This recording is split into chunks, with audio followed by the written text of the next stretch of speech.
Well, several big questions before us about that matter. It's what we're focusing on this morning today on the program. We're joined by the Director General of Lagos Chamber of Commerce and Industry, Mr. Muda Yusuf. Thank you for coming on this morning. Thank you very much. It's a pleasure to be here. Well, this raises a lot of concern to many people, and why not? I mean, it's very key, central to developing our economy, different parts of that sector. But the LCCI, you've come up with is what you're seeking to liberalize the sector. Tell us about it. You see, one of the biggest challenges we have under the present administration is that the space for the private sector has not been sufficiently defined. The opportunities for the private sector to partner with the administration, to be part of the problem-solving process has not happened because of the policy environment. Oh, you're speaking generally now, not just about this sector. No, it's about this sector and also about a few other sectors. Because solving a problem like this needs to be private sector driven. What has happened is that the whole issue around the downstream has been built around the public sector, particularly around the NNPC. And how much can the NNPC do? We have the major marketers, we have the independent marketers, we have the depot owners and so on. These people can bring a lot of value to this space. But because of the policy environment, because there is no breathing space for the private investors in the sector. Yeah, but is government not also trying to be careful? Because we've seen, we're just recently coming from a subsidy probe, and we've seen just how things went down in terms of the involvement of the private sector themselves. Have they also shown that when they do cooperate with government, they're willing to walk the straight and narrow? The subsidy issue is also a creation of the government dominance of the sector. The way out of this is to disconnect the government completely from this sector, so that the government can play a regulatory role, just as we have in telecoms. So that'll be... I mean, what is the big deal about PMS? I mean, have you seen any queue about diesel in the last 3 years? So that would mean complete removal of subsidy. Complete removal, deregulate, liberalize. Let the private sector take charge. But have you also heard, I mean, we've seen just how sometimes the price of the federal government is talking about, how much subsidy they're paying. People hardly ever get to hear fluctuations in the price of diesel as they should hear about it. What do you think is responsible for that? Because the market is playing its role. Government had completely disconnected itself from diesel. That is why we have sanity in that area. No, Mr. Yusuf, what I mean is, we've not heard, for instance, we've heard that, because the price of crude oil has gone down, the amount of monies that government pays in terms of subsidies has reduced.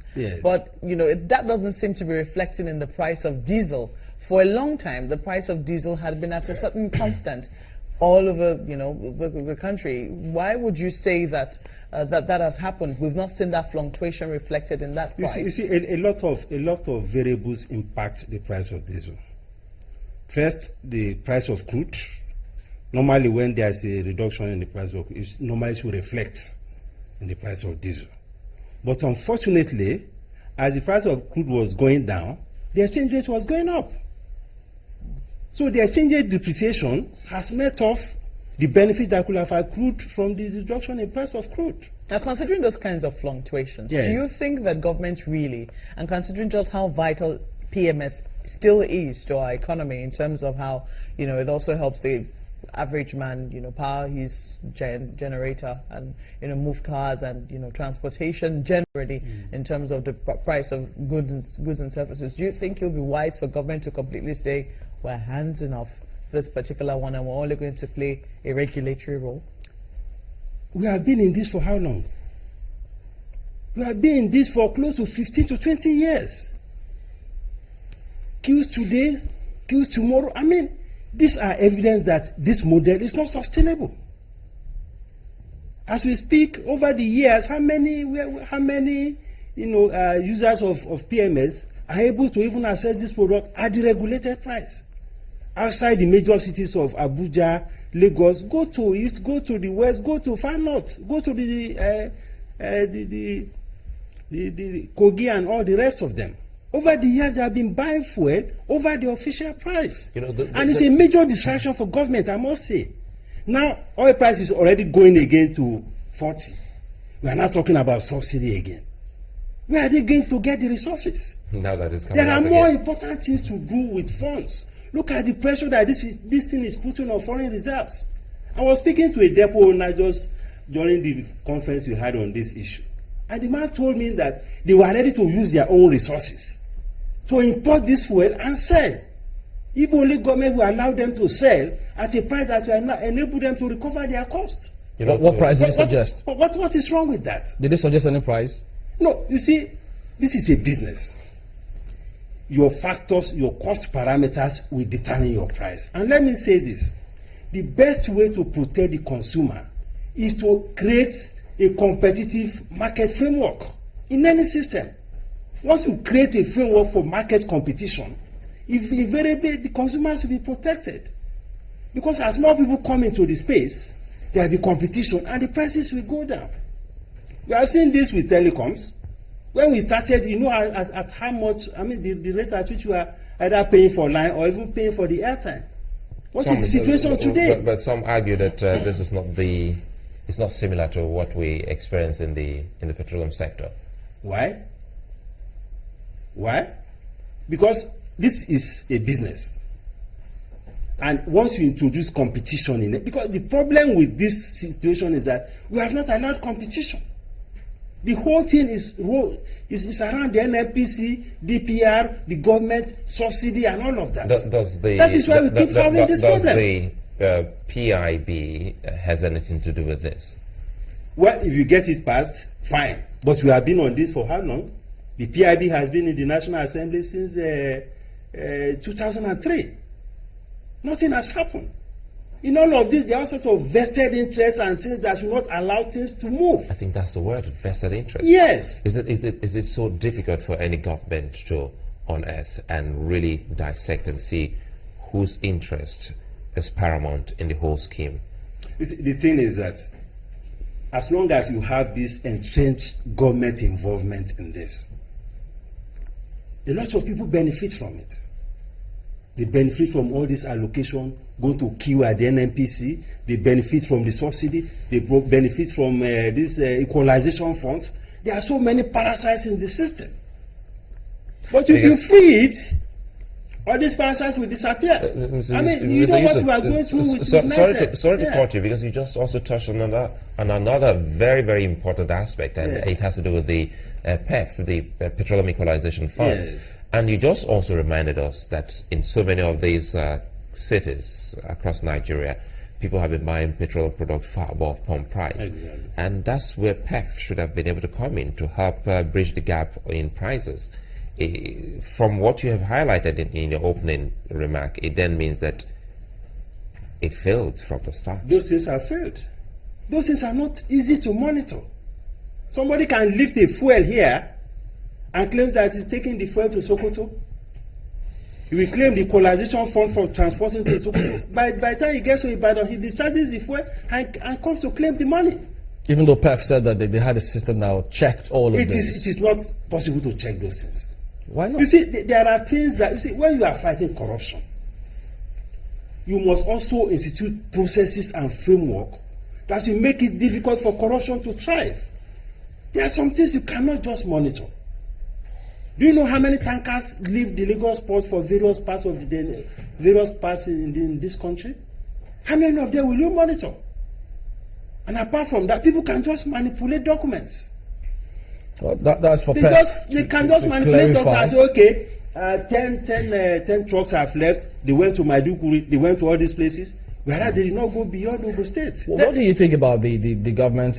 They say they have this price modulation system, which was going to be happening. I think they said every quarter. Who knows? Maybe the next one or the next quarter. You think it's working? It's not working. You see, it's another way. Because at the beginning of this, the Dr. Kachuku's assumption of office, he said that this whole subsidy thing was not sustainable. He also complained about the state of the refineries. He said that these refineries cannot function efficiently and they will not serve us any real good. But perhaps because maybe there is no buy-in from the presidency or something, he has to retract those statements. So the thing is that the professionalism that ought to have been brought into that space has not been allowed to be brought in. That is the issue. Because if you don't allow things to be done professionally, you will not have a model that is sustainable. This model is not sustainable. What we need to do is to see how we can get the government to take the back seat by way of performing a regulatory role. You and think let the private sector take charge. Do you think the government is truly interested in handing off that business of oil? I don't think so. And that is why we have to want them to do it. Because we can't continue to go through. This is an oil-producing country. Why should we be going through this kind of agony year in, year out? And we are spending a lot of our foreign reserves, a lot of our time, a lot of our energies importing fuel. If you had had a model that allows private investors to come into this space, first, the private investor could have been using their funds to bring in the petroleum products. The private investor will have set up refineries by now. But they won't set up refineries if you say, okay, if you set up your refinery, we are going to dictate the price to you. You don't run a business like that. That is why people are carrying licenses all over the place. They are not setting up the refineries. So for every model, for every system, there is advantage. I mean, there is always an advantage and there's always a disadvantage. You say the major problem that you have with this particular model, which we're currently using, is that it's not sustainable. It's not sustainable. But there are clearly advantages to it, are there? Well, the advantages to those who are profiting from all these arbitrage and rent opportunities. But for the Nigerian people, I'm not seeing any advantage. Because people are paying much more than they would have paid if you had a system that is properly liberalized. More jobs would have been created. For instance, bring this into perspective. Sometimes you try to see some form of effort from government trying to liberalize a sector, and you get to see maybe the unions kick in against that. How come that sometimes when we get this kind of understanding from experts like yourself, we see the unions, it's either the unions in the sector will be the first to throw the spanner in the works? Yes, we have a major issue with the unions, especially in the oil and gas sector. But I believe that they're also beginning to see that they're also becoming victims. Because most of their members are now being laid off. Go and check, look at the depot owners. Private investors have invested massively in depots, billions of naira. All those depots are empty now. There is no product. They are paying bank loans, they are paying all sorts of charges. There are no products. The members employed, they are not members of Nupeng and Pengas and all these tanker drivers. Many of them are idle as we speak. That is not good for the entire industry. The industry will be more robust. It will become revitalized. If you liberalize and you allow private sector to play some more role there. But we also cannot continue to revolve around NNPC to supply products, to be retaining fuel. There are more important things for government to do. We have security issues, we have the education sector, we have the health sector.